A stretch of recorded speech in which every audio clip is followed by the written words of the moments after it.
The EP Podcast. Heard everywhere podcasts can be found, and always at theeppodcast.com.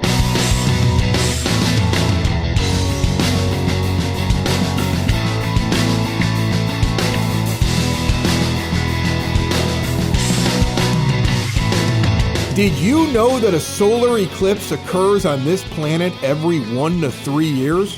Yeah, happens all the time. I mean, where on the planet it happens, that changes, but it happens all the time. And that makes it funny that there were people out there who thought that some kind of weird vortex was going to open up and they were going to be sucked off into another dimension. If you spend any time on social media, that's a real thing. If you thought you were going to a parallel dimension yesterday and instead are listening to the EP podcast, welcome. Try to be less crazy. And hopefully you bought the right glasses too. I think they were about 20 minutes into the eclipse beginning, and everybody from the Patch here locally to the Associated Press were reporting that there were bad glasses sold in southern Illinois, and some people up here might have gotten them through Amazon as well. Like, who's gonna see that recall after it started? If you're wondering if you had bad glasses, close your eyes. Can you see the eclipse? That's a problem.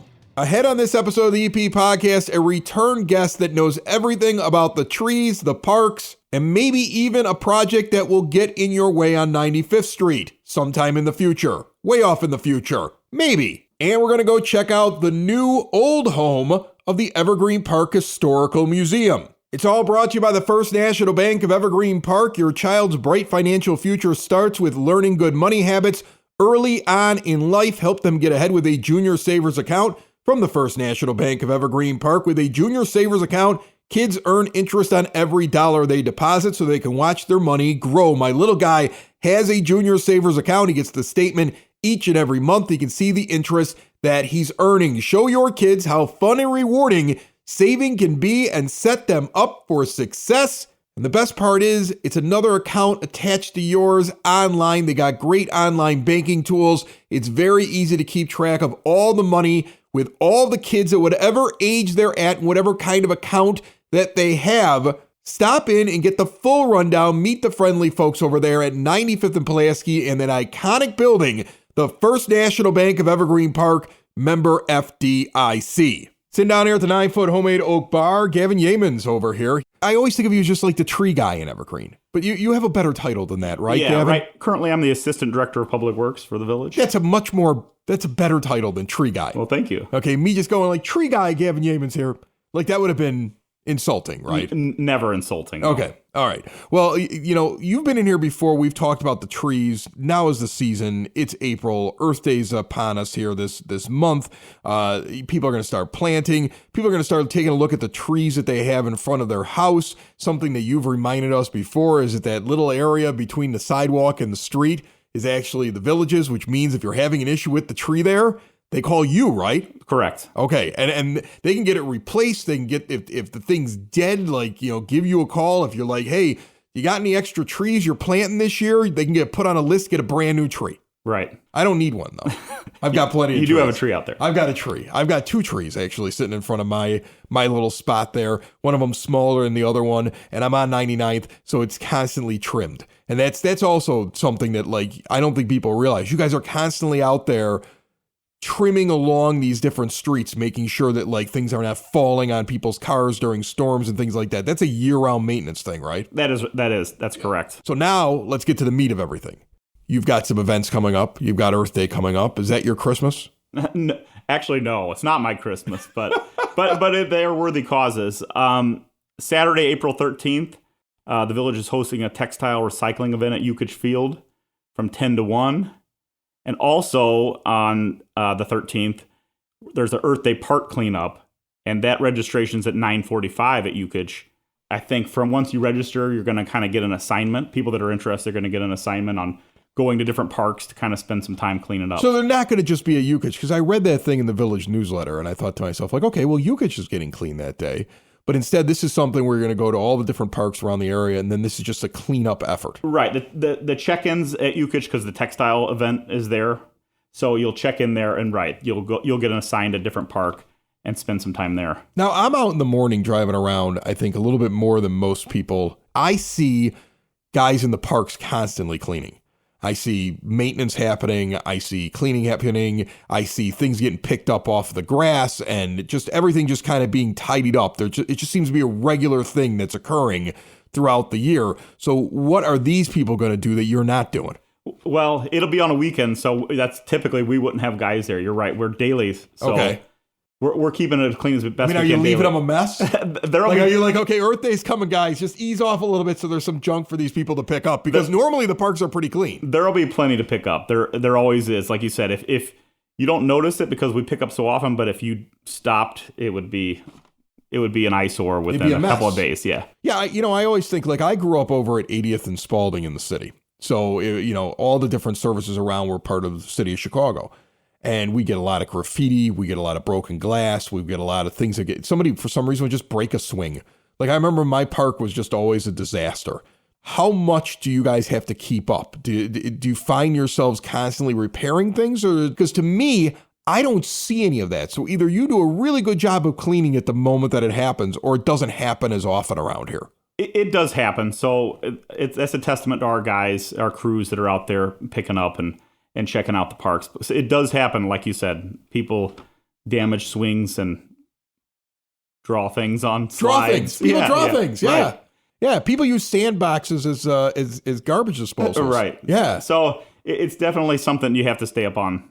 Something you got to jump all over. For sure. All right. So day of this big cleanup, Earth Day, how many people you figuring you're going to get? You're going to get a crowd? It's like one of those things where you're like, we need to get so many. Like, I know that you're doing so much maintenance on the parks that if, let's say, you don't get as big a crowd to cover every park, you're just going to be like, all right, we're going to get these 3 here, and then I'm going to send a crew to go take care of the rest of them for the weekend, and we'll probably be good. But what are you expecting turnout-wise? I'm not sure. I'm not sure how much of the weather kind of impacts how many people will come out, but any bonus that the public can give for that day is awesome. So it lightens the load that much the following week.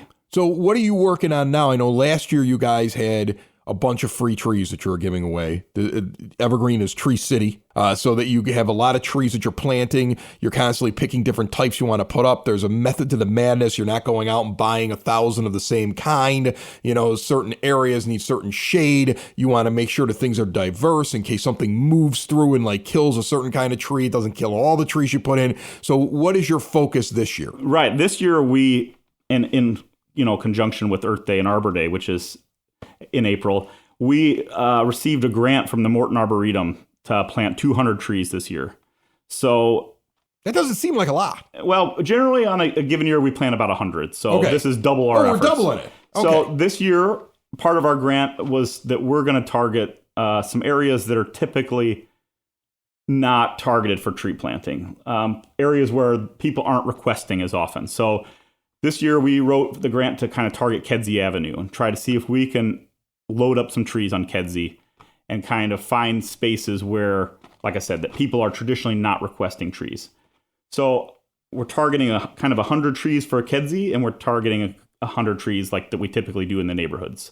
I kind of like that idea because I'll be honest with you, there are sections along Kedzie where it just feels like it's barren. Right. I mean, we are Evergreen Park, right? There should be trees everywhere. Definitely. There should be trees all up and down. Do you ever consider stylistically, because Kedzie is right down the middle, everybody always goes, 95th is right down the middle. Well, Kedzie's right down the middle the other direction. Do you think about the fact that it is called Evergreen Park, and have you considered the idea of putting evergreens up and down Kedzie? We kind of, with the tree selection, you want to pick which trees can kind of handle growing in that environment along Kedzie. So evergreen trees, typically, they're a little more finicky when it comes to salt. And Kedzie is going to have a lot of salt usage. So the trees we've actually targeted for this grant along Kedzie have a heavy emphasis on native Illinois trees. So this year, that was our focus, is we're going to try to get good trees along Kedzie that can tolerate that kind of environment.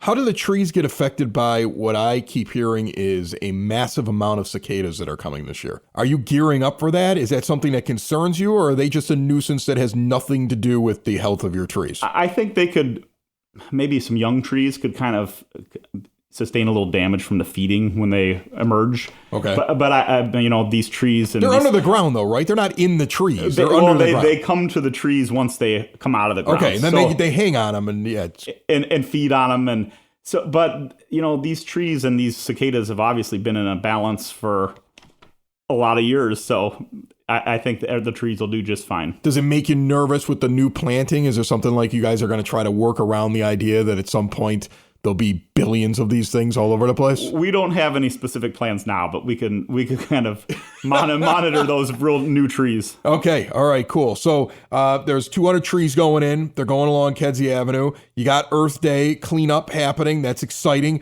What else you got coming up? We right now have a project at Veterans Park, 97th in California, where we're renovating the park. We're putting a new playground in, some new retaining walls and landscaping. The tennis and pickleball courts will get refreshed over there. So it's kind of just a little park project over there on California. Do you get, now I know you do actually, I'm going to ask you this question, do you get input? I know you get input. You guys actually will a lot of times have events and invite people out and be like, what would you like to see in your park? Do you ever feel sometimes like somebody's got a really good idea and you're like, yeah, but logistically that isn't possible? Or do you every once in a while hear something from someone and you're like, we never would have thought of that if that person wouldn't have thrown it out there? Yeah, I think the mayor's office gets a lot of comments. I know, we've had a couple about more pickleball courts. What's with this pickleball? Man? It's crazy. Are you playing pickleball? My daughter forced me to play it the other day, and it was a lot of fun, but I'm sore today. Okay, so you're sore afterwards. Yeah. Okay, so it's hard. It is. Because it seems like everybody thinks they can pick it up. Like, it seems like if you play one-on-one, you're doing a lot more activity than if you play two-on-two. Right, so you got to find like a friend, and then they got to have a friend. Right. And then you got to play, and somebody's got to understand the rules, because I still don't know how this whole thing works. But this is like the new thing. Like every time somebody brings up an event, a park, an improvement, there's a pickleball court. And I don't play pickleball. You should give it a try, though. It's pretty fun. Okay. Evergreen Park's becoming the place of pickleball. Awesome. All right. And you got a big list there, so I know there's more. Well, besides the park, we have some future projects where there's not really a timeline yet, where there's some street patching this summer, probably summer, fall. Was it bad this winter? Because I heard that because there weren't so many thaws and like there weren't those really bad sub-zero temperatures that there aren't as many potholes. Yeah, I don't think the pothole situation's too bad this year. With this street patching that we're going to try to do, we're actually targeting some areas that are not going to be repaved for quite a few years. So any bad spots that are starting to show up, we're trying to patch those now so that the street doesn't deteriorate, because we know there's not going to be a big project in that area anytime soon. So, do you take phone calls from people? They're like, "Hey, I got a pothole. Will you get out here?" Yeah, I mean, for sure. You'll schedule it and go take a look at it. Yeah, if they called that in, if they notice a bad section of street, we'll take care of it real quick. There's a potential water main replacement that is going to happen on 95th Street, and that would be from Western to California. The whole main? The whole big water main. Does it run down the middle of 95th or like underneath one of the sidewalks? It's right now, the current existing main is under the street, but we might be looking to move it up near the sidewalk and curb on the north side. So we may see some major construction then on that side. Right. Town. The timing, that it would be just a large infrastructure improvement project. That's also got to be something for you got to coordinate with the state, because isn't 95th Street a state road? So it is. Yeah. So you're going to rip up their road. So that's a big project that's kind of out there. And, it's still, I would say it's out there. It's out there in logistics. So. All right. So there's a possibility that we're going to have between California and Western, the village going underneath the street, moving the water main. The state then's going to have to. Does the state come back and fix the road then, or is that something where they're like, you broke it? That would be us. Restoration would be on us for that. Okay, and then you're going to put in a brand new road there. Well, in like one lane or the curb area over there. So we definitely have to put back what was there. Right, and that can be tricky too. Yeah, for sure. Yeah, otherwise you got a bumpy. You got one lane that's like 5 feet higher than the other lane. We don't want that. But there's still some planning there. So I would say that's so. out there. Okay. And then Gavin's right now going, man, I shouldn't even have brought that up. We don't even have that project like done yet. And then we have some more tree trimming in the northeast quadrant this fall. So what we've kind of tried to move to in the tree trimming is, as you mentioned, they came down 99th Street last fall. So we're looking to kind of get the village on more of a cyclical type system, where rather than being on demand, where we proactively take certain areas and have a contractor trim every tree rather than hopping around all over the place. But that's kind of the plan, is that then you're like on a 5-year kind of cycle around town. So when you're trimming the trees, are you doing it for maintenance and stopping, like, let's say, a branch from hitting a car going across the road? Is that what you're doing? Because Sure. I also notice like there's other trucks that aren't Evergreen Park trucks that seem to be like the electric company or the phone company that will also come along sometimes and lop a branch off because they're protecting their line. So we will see more than just EP workers working on the trees, especially if we're on like a busier street. Right. So there's a few reasons why someone would trim a tree. So a lot of times what happens is we get a call. Someone is worried about the tree. They're concerned that there might be some dead branches or some hollows or something like that in the tree. So what we do is come out and assess the tree. Hopefully the tree doesn't need to be removed, and the village could prune the tree in a manner that we can save the tree, reduce some risk of the tree, and keep it so that the village keeps benefiting from the tree being there.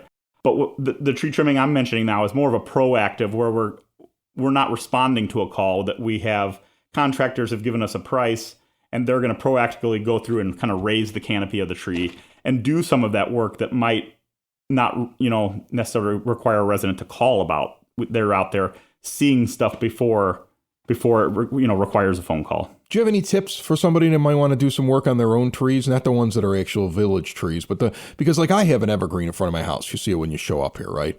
Like the bottom branches, I've taken them off before. I've been in this house for 15 years. I'll take them off. And then eventually that evergreen goes, yeah, whatever. I'm just going to lower the ones that I have and put those down on the ground again. Then I take those off. And then it lowers down and I take those off. And I'm not an expert on this. I'm probably doing it wrong every time I go and do it. If you want to remove branches, is there something like a hard set rule for every tree? Is there something that, like, if somebody says, I'm going to go take care of this myself, they should remember?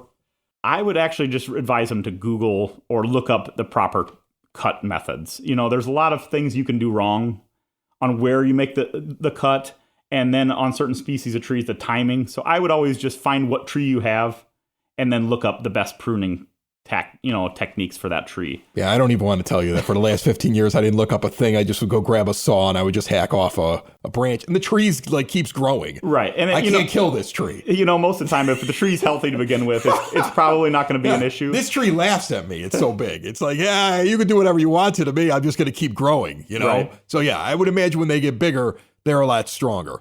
But there's certain times of the year you don't want to trim. Like, oak trees, you don't want to trim oak trees right now.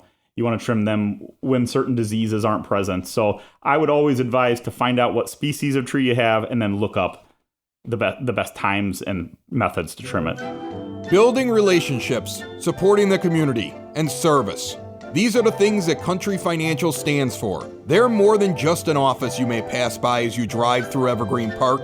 They're neighbors who lend a helping hand and support the fabric of your community, including charitable organizations, sports, financial education, and civic organizations. And since Country is already your neighbor, they want to get together and chat. Call your local Country Financial representative, Mike Thauer, today at 708-425-1559 to talk about the things that are important to you and how he can help you protect them.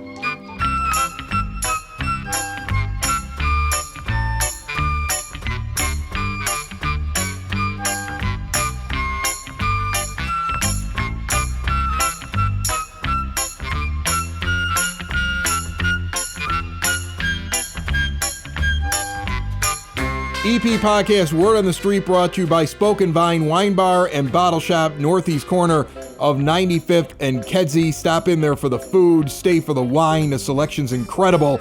And then if you really like something, grab a bottle on the way out the door. They have a wine shop attached to this incredible restaurant. See more at SpokenVineWines.com. The Evergreen Park Police Department is warning the public of an ongoing scam where a caller claims to be an Evergreen Park police officer and then instructs the individual to send money in order to avoid criminal charges. Sometimes the offenders will tell you you missed a court date related to a traffic crash, and then you're told to send money for the fines and court fees. These types of calls are scams. Don't send any money. If you have any questions, just hang up, call the police department, 708-422-2142. They will clear it all up for you. Meanwhile, the Village is seeking a candidate to fill an available part-time Meals on Wheels position. All jobs offered by the Village are at evergreenpark-ill.com/jobs. The next Village Board meeting is happening on April the 15th at 6:30 p.m. on the second floor of Village Hall. Happens every other week.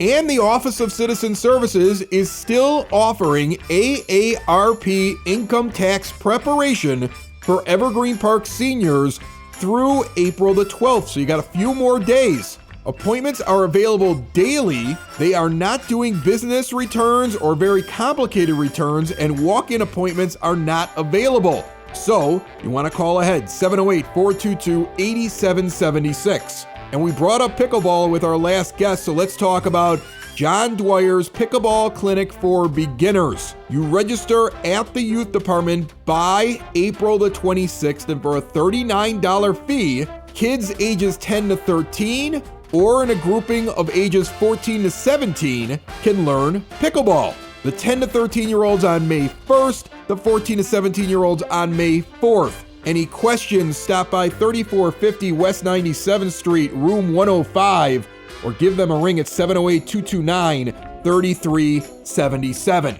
I recently stopped by the Evergreen Park Historical Commission's museum and sat down with several ladies and gentlemen behind the totally revamped, completely in a new location, and readily available museum that you yourself should pay a visit.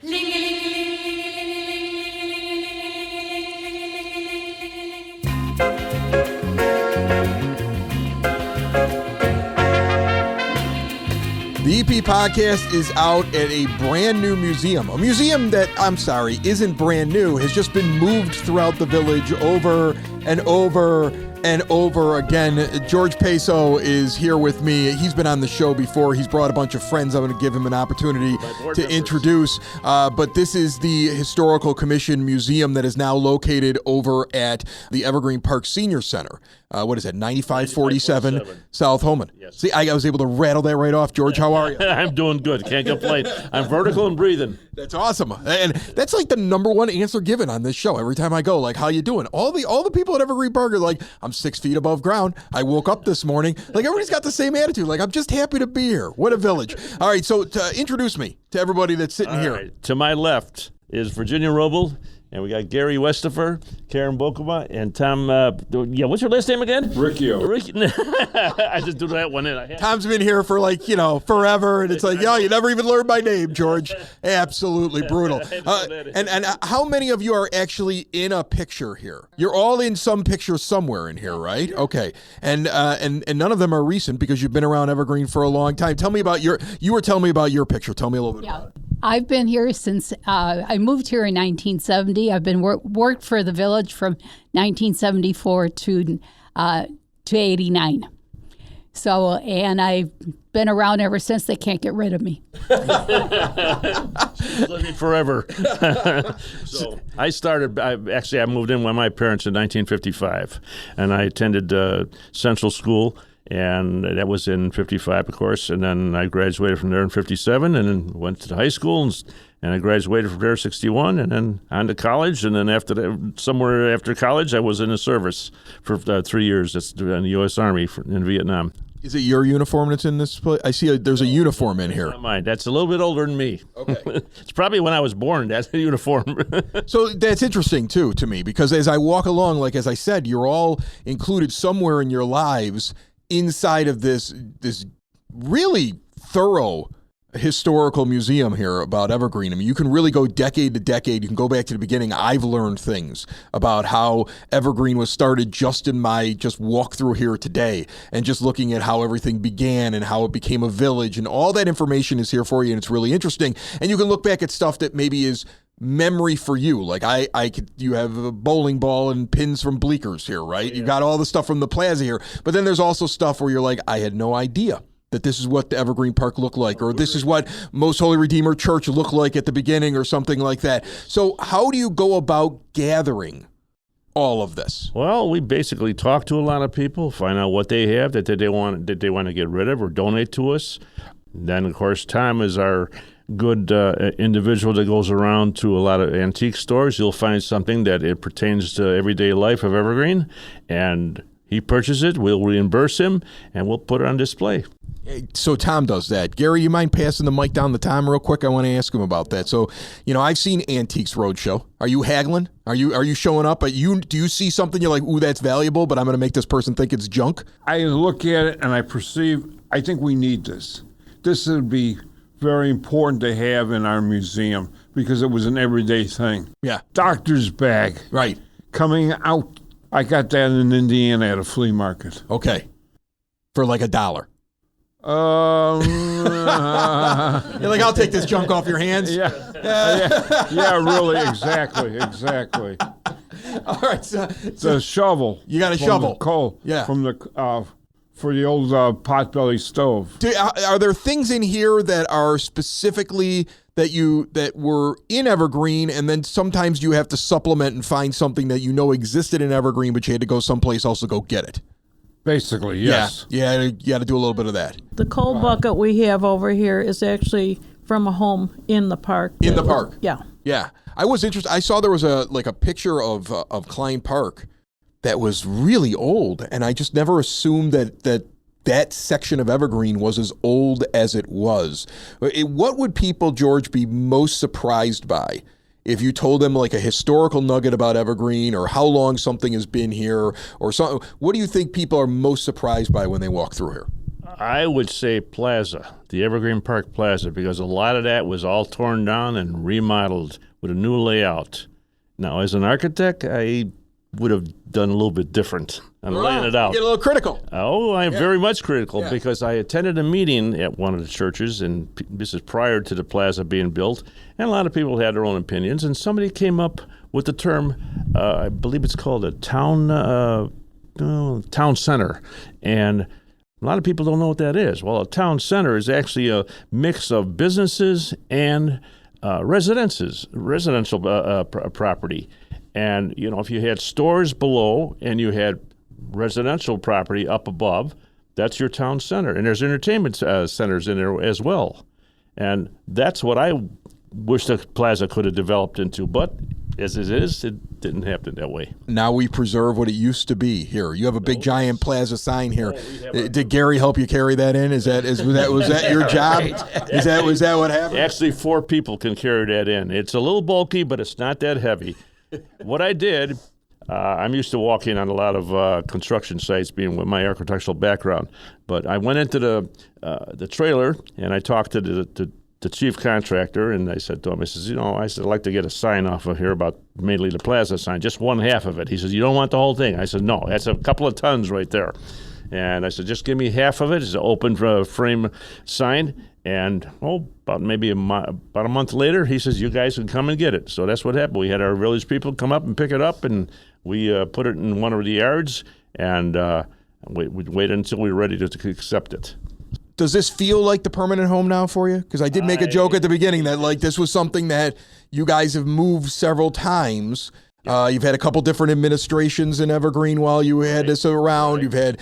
You've had to find some space. It feels like the EP, the Village, has expanded over the last. I know since we started the show 6 years ago, I know that there are more buildings that have been purchased by the Village and being used for community things. So do you feel now that you finally have your permanent home? I'm not moving.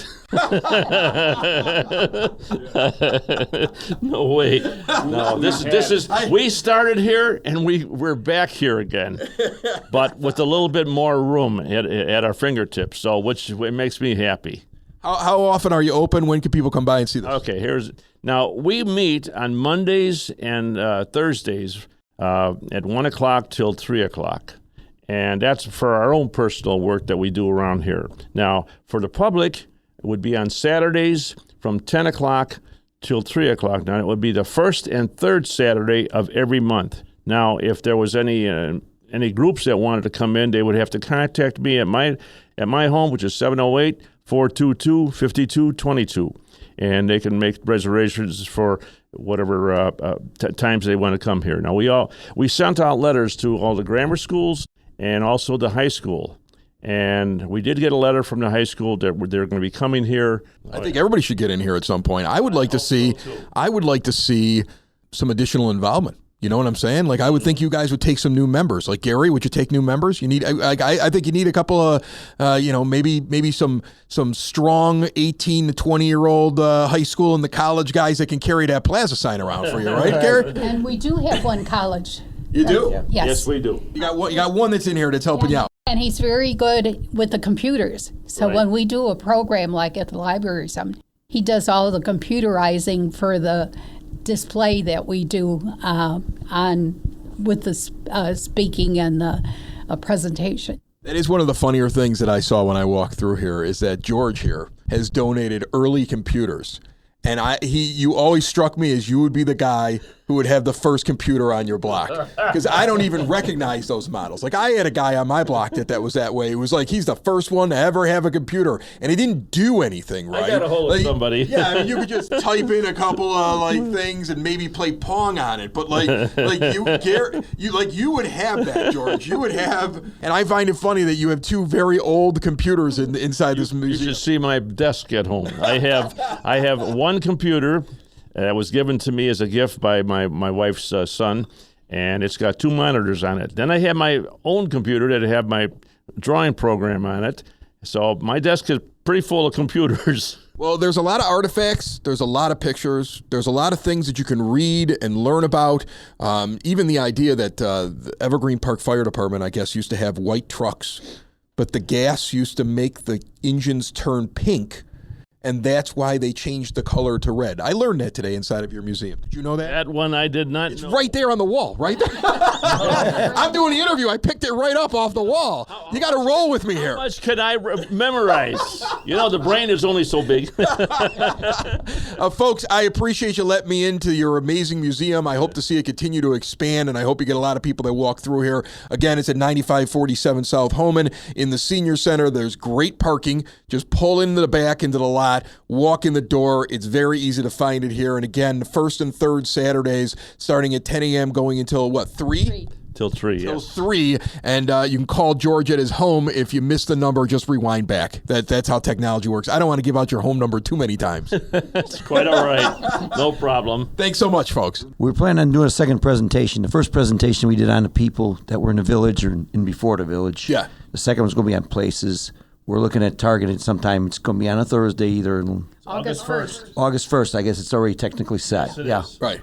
So, because we were considered that time of year, now it's going to be there. So Awesome. They Very have to cool. call the library to find out, Right. all the information, just to find out what the time and so forth. So, Gary, you're the best. I'm telling you, I mentioned your name 3 times during this interview to get you to talk, and you waited till I said goodbye to everybody to throw something in. You gotta have that that- was amazing. you gotta have that that was amazing. great- You couldn't have planned that better. That was amazing. you got to have that grand finale. It's the EP Podcast. All things Evergreen Park. It's the EP Podcast. Evergreen Park.